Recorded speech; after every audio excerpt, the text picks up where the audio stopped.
ચોમાસાની ઋતુમાં તમારા ઘરમાં કોઈ પણ શાક બનતા હોય, પરંતુ હું જે કહું એ 3 વસ્તુનો ઉપયોગ વઘાર કરતી વખતે ભૂલ્યા વગર કરજો। એમાં પહેલા નંબરે આવે છે આદુ અને લસણની પેસ્ટ, બીજા નંબરે આવે છે અજમો અને ત્રીજા નંબરે આવે છે હિંગ।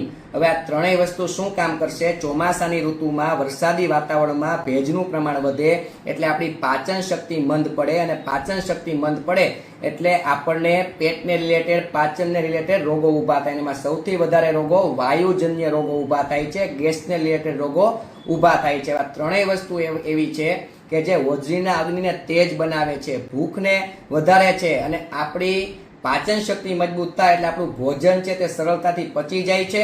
અને એનો પ્લસ પોઈન્ટ એ છે કે આપણા શરીરના વાયુને શાંત રાખે છે, અને સાથે સાથે કફને પણ તે શાંત રાખે છે। એટલે વર્ષા ઋતુમાં તમારા ઘરમાં શાક બનતા હોય એટલે ભૂલ્યા વગર આ 3 વસ્તુથી વઘાર થવો જ જોઈએ।